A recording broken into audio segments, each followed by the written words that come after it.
Late night saw me with a baton go. Run but a go, then we all roll in and out each other with the flow. Hey, welcome back to DVB Vox Pop. I'm Yingsu. For this week's episode, I am with a Burmese student studying in Thailand. Welcome, Bongbong. Hello, Mingalaba.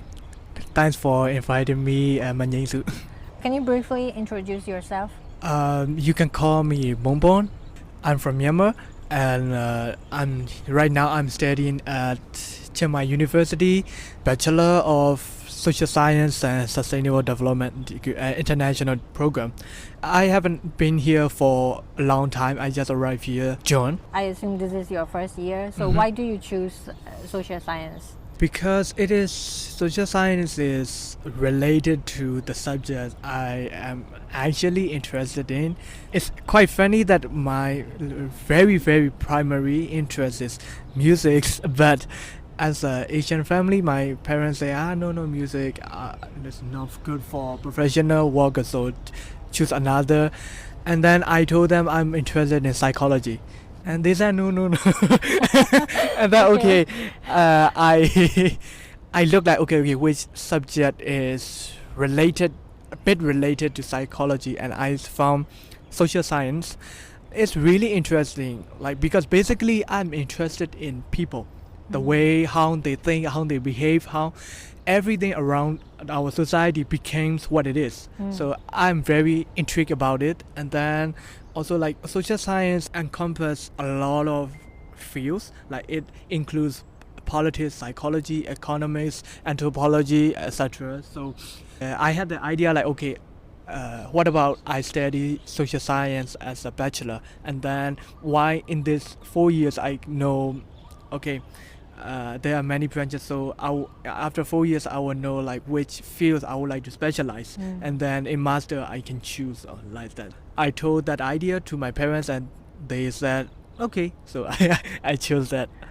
And also Chiang Mai has a good reputation of social science major, so those are the main reasons why I choose. Do you enjoy studying here? Are there any challenges for Burmese students? For in the academic, in the university, in my honest opinion, I would say some process in studying and teaching, or also other stuff registering or the visa extension process or like that. I would say Thailand is also a bit conservative. And it's complicated, and some rules are, as I said, a bit weird and conservative, and it based on their rules and regulation. They're okay, these are the rules, and like that you cannot deny it, and like that. So I would say conservative. Also a lot of good things and positive things here. First of all, the thing that attracted me to the Chiang Mai the most is the campus. It is very big. A lot of activities, a lot of places. Although the campus is very large, the buildings and the places are not very spaced out. They feel like they're connected, and also they feel crowded in a good way. They doesn't feel alive or quiet or like that. This feels like a fashionable, also beautiful society. In this, this is a mini city in that Chiang Mai, and also the environments. They care a lot about the trees and the environments in Chiang Mai University. There are a lot of green trees and plants in here. Overall, it is a nice place to study. It is a beautiful place to study.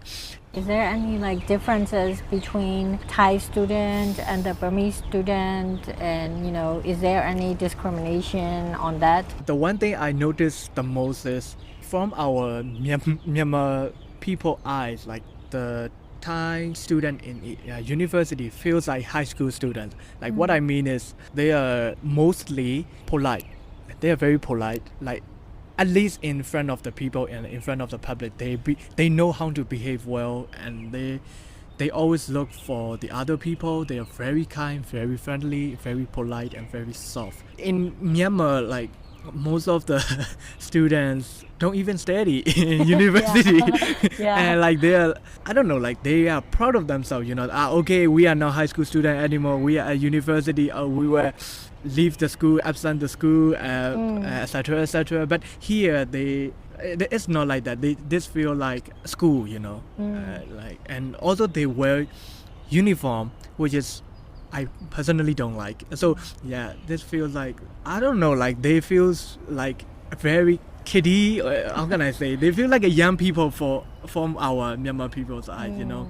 So speaking of education, and now since you have been studying here, let's talk about the differences of the education in Myanmar and in Thailand. Education. Okay, education is this is my first time going to attending the university.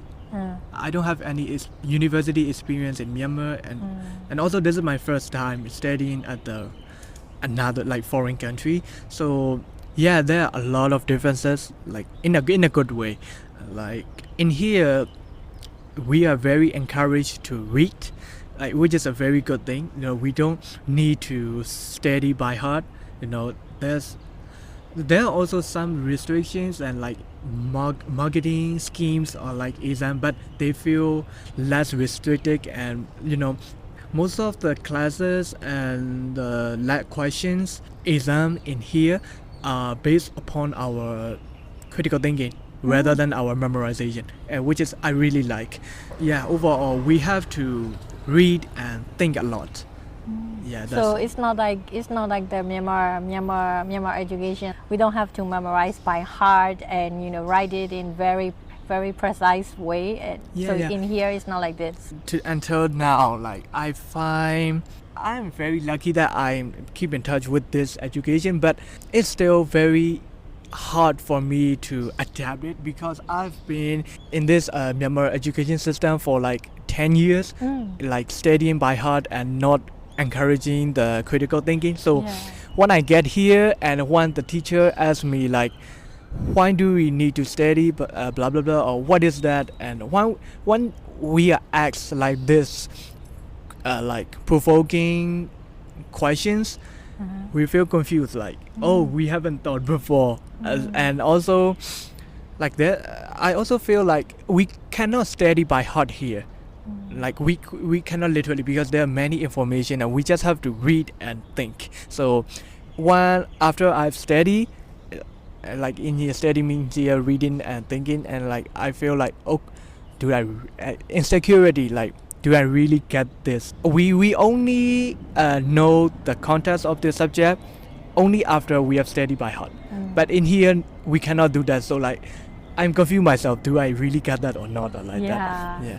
I mean, like we have been in Myanmar, like you said, we need to study by heart, and now it's like, yeah, I can see the struggles of the Burmese student in the Thailand, studying in Thailand. So let's talk about the coup in Myanmar. How do you feel about it? At that time, you are in Myanmar, right? So how do you feel about it? The first reaction I remember is shock, like super shock.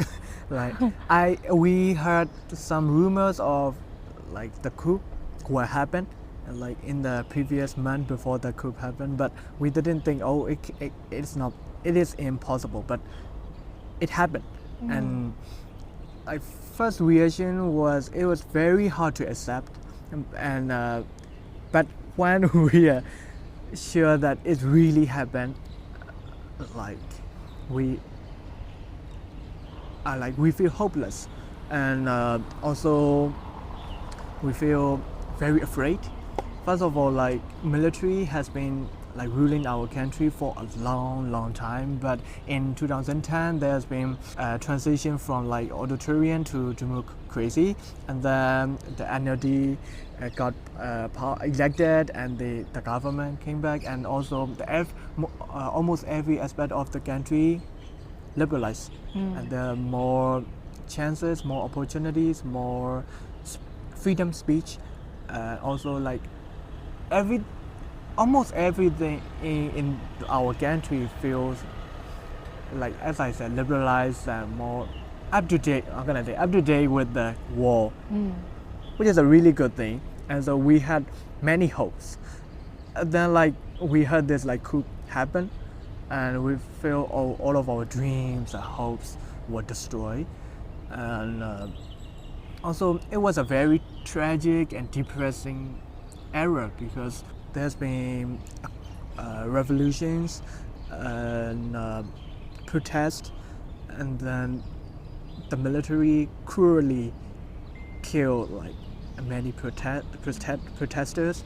Like protesters are protesting peacefully, but like the action of the militaries are very like inhuman, you know. So it was very tragic. You know, sometimes we feel very angry and sad, and we want to do something, but sometimes we feel like we have some limitations and we cannot do everything. So like we cannot do anything but feel sad and regret and depressed a lot. Like it was very terrible. I know that your mom is a government employee under the military government. So upon that, you know, what's your opinion on her actions and, you know, her career? At the beginning, I feel conflicted with my mind. Like first, I think like what she chose is not good, because like choosing to work under the government, military government. I mean, it's not good. Like I feel like, okay, oh no, I'm feel ashamed of being your son, etc. But also, on the other hand, I feel sympathy for her. In Myanmar, like some people participate in civil disobedience movement because like they feel like they have already had a plan. When we like participate in CDM, I think we need like a long-term plan to work on, because it's like it will be a very challenging path to choose. I mean, it is very hard to success in the long run, because like we have families, we need salaries, money, income, etc. So at the end, I don't want to blame my mother anymore, you know, like because she also doesn't want to work under there, but she doesn't have much choice, and there are many things she has sacrificed for our family. One of the main reasons why I study here is because she doesn't want me to work under this military government anymore. She told me that, okay, go to the foreign, get more better educations and get better job, better opportunities. Don't work under in Myanmar anymore. So I really appreciate her, and I don't blame her anymore as I did. During this over 2 years since the coup happened, you know, a lot happened. The military committing human rights violations, and we have witnessed a lot of atrocities of the military on, you know, social medias and, you know, our local news.